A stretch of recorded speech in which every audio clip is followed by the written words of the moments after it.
Good afternoon, everyone. My name is Mahak Sharma and I read in +1 class. Today's my topic is OSI layers and its OSI model and its layers. So let's start. First of all, we are going to know that what we are going to learn.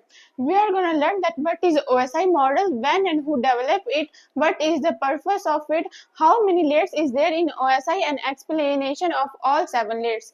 Last but not the least, we are going to know about conclusion. So let's start. Firstly, we are going to talk about OSI model.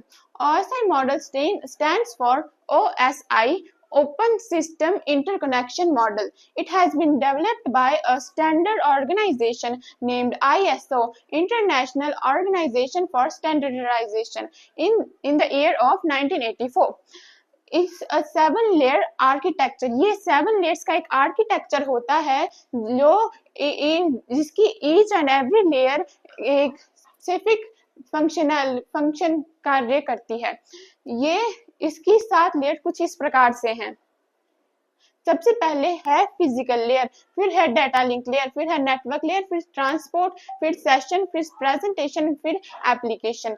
जो हमारी physical data link और network layer होती है उसे hardware layers के नाम से जाना जाता है, और जो हमारी एप्लीकेशन, प्रेजेंटेशन और सेशन लेयर होती है इन्हें सॉफ्टवेयर लेयर्स के नाम से जाना जाता है, और जो बीच में हमारी ट्रांसपोर्ट लेयर है इसे हार्ट ऑफ OSI मॉडल कहा जाता है।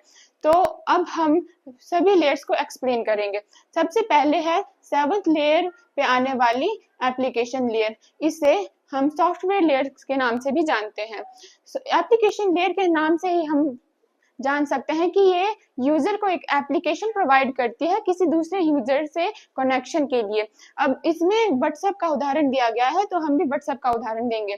जो हमारा व्हाट्सएप है, it helps us to communicate with other with and write our message and hit send, and also we can see that our message had gone or not। तो इस प्रकार से हमारी एप्लीकेशन लेयर काम करती है। दूसरी है हमारी प्रेजेंटेशन लेयर। प्रेजेंटेशन लेयर हमारा एक बहुत ही महत्वपूर्ण कार्य करती है, जैसे कि ये हमारे जो डाटा है उसका इंस्क्रिप्शन और डिस्क्रिप्शन करती है।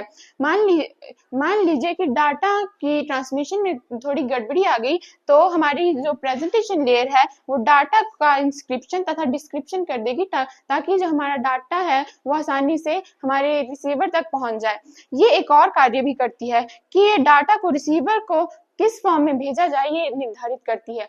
मान लीजिए एक यूजर है जो हमारा सेंडर है, उसका जो डिवाइस है वो ASCII कोड को उसका डिवाइस ASCII कोड को से उस ASCII कोड करता है से रिलेटेड है, तो हमारी जो प्रेजेंटेशन लेयर क्या करेगी, और जो हमारे दूसरा है रिसीवर उसकी उसका जो डिवाइस है वो किसी दूसरे से चलता है, तो हमारी प्रेजेंटेशन लेयर क्या करेगी, ये हमारी जो कोड है उसको बदल देगी जिससे कि जो हमारा सेंडर है उसका डाटा रिसीवर तक आसानी से पहुंच जाए।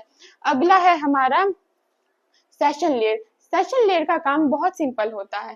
सेशन लेयर का काम ये होता है कि ये मान लीजिए कि जो हमारा डाटा है वो सेंडर से रिसीवर तक पहुंचते पहुंचते बीच में कहीं रुक गया, तो हमारा जो हमारी सेशन लेयर है वो क्या करेगी, वो अगर ये नहीं होगी तो सेंडर को फिर से अपना डाटा भेजना पड़ेगा। परंतु अगर हमारी सेशन लेयर होगी तो सेशन लेयर क्या करेगी, सेंडर को दोबारा डाटा नहीं भेजना पड़ेगा, परंतु जो हमारी सेशन लेयर है वो डाटा को फिर से भेजने का काम शुरू कर देगी।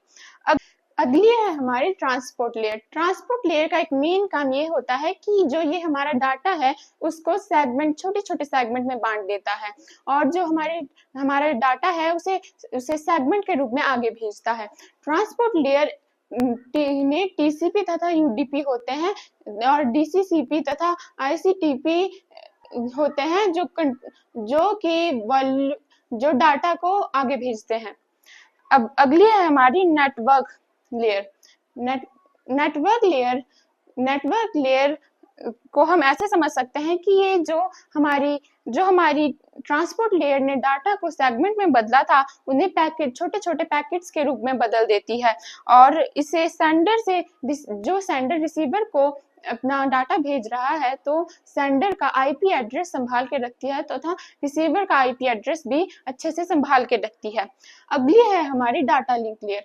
डाटा लिंक लेयर को हम ऐसे समझते हैं कि जो हमारी जो नेटवर्क लेयर है इसने जो हमारे डाटा को है वो पैकेट्स में बना दिया था। अभी ये क्या करेगी, हमारे डाटा को फ्रेम्स में बदल देगी और फ्रेम्स में बदलने के बाद ये भी चेक करेगी कि हमारे डाटा में कोई एरर तो नहीं है। अगर हमारे डाटा में कोई एरर होगा तो वो एरर को बदल कर उसे दोबारा आगे सेंड कर देगी। अगली है हमारी फिजिकल लेयर। फिजिकल लेयर जो है हमारे डाटा जिसे डाटा लिंक लेयर ने हमारे फ्रेम में बदल दिया था, तो फिजिकल लेयर क्या करेगी, इन्हें बिट्स की फॉर्म 0 1 डिजिटल फॉर्म में बदल देगी और डिजिटल फॉर्म में बदलने के बाद इसे आगे सेंड कर देगी। अब जब हमारा डाटा आगे सेंड हो जाएगा तो फिजिकल लेयर से डाटा सेंड होने के बाद यही प्रोसेस दोबारा चलेगा और जो हमारा रिसीवर है उसके फोन में सबसे पहले फिजिकल लेयर में डाटा डिजिटल फॉर्म में होगा, उसके बाद डाटा लिंक में हमारा डाटा फ्रेम के रूप में बदल जाएगा, नेटवर्क लेयर में हमारा डाटा पैक के रूप में बदल जाएगा, ट्रांसपोर्ट लेयर में हमारा डाटा सेगमेंट के रूप में बदल जाएगा, सेशन लेयर में हमारा डाटा ही रहेगा और एप्लीकेशन तक हमारा डाटा में ही रहेगा। तो ऐसे जो है हमारा डाटा सेंडर से रिसीवर तक पहुंच जाएगा। Thank you.